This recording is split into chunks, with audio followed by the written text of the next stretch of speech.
want you to picture a moment most parents know too well. Your child is fine 1 second and completely overwhelmed the next. Crying, screaming, collapsing to the floor, and you're standing there thinking, what just happened? From your perspective, nothing big changed. But from their perspective, everything did. And that gap is where tantrums live. Every parent has seen this pattern. You're in a store, you say, no snack today, or we're leaving now, or you hand them the wrong color cup. And suddenly the reaction is massive. Not a small protest, a full system shutdown. And in that moment, most parents go to the same explanations. Maybe they're tired. They're trying to get their way. Sometimes behavior is about preference or boundaries. But tantrums in early childhood are usually not strategic behavior. They are neurological overloads. A system that is still learning how to regulate emotion is temporarily losing balance. And when we understand that, the behavior starts to make a lot more sense. One of the biggest misunderstandings is expecting logic during a tantrum. But tantrums don't originate in the logical part of the brain. They come from emotional and survival systems that activate first. In that state, reasoning, explanation, and negotiation don't land the way we hope or expect.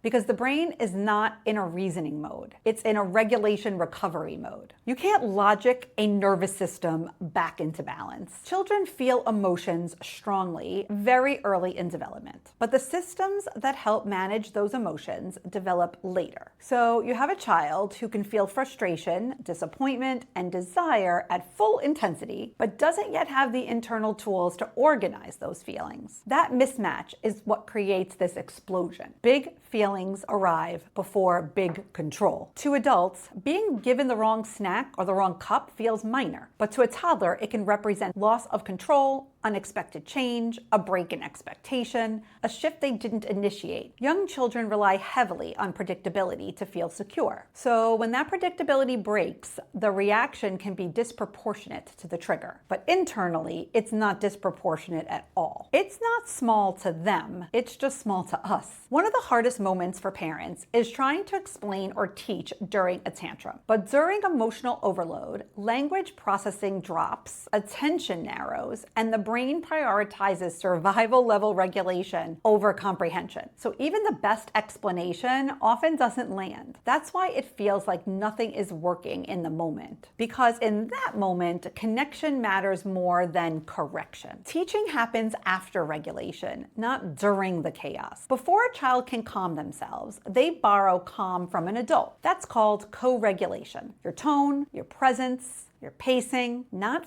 fixing, not over-explaining, not escalating, just being steady enough that their system can begin to settle. This is not permissiveness, it's biological support. Calm is contagious in a developing nervous system. It's easy to interpret tantrums as something going wrong, but in developmental terms, it's actually information. They show us where regulation is still developing, what situations are overwhelming, what transitions are difficult, what supports are needed, and over time, tantrums don't disappear because children are trained out of them. They decrease because the nervous system matures and they have developed the skills to better cope with their emotions. Tantrums are signals, not misbehavior in disguise. Here are some takeaways. During a tantrum, reduce your language. Use fewer words, slower tone, calmer presence. After the moment passes, name what happened. Simply, that was really hard for you. This builds emotional awareness over time. Look for triggers over time. Hunger, transitions, fatigue, overstimulation. If this helped you see tantrums a little differently, subscribe to our channel. We break down the science of child development in ways that actually make sense in real homes with real stress and real moments. And if there's a situation you've experienced with your child that you've never fully understood, leave it in the comments. It may become a future episode of the things no one tells parents.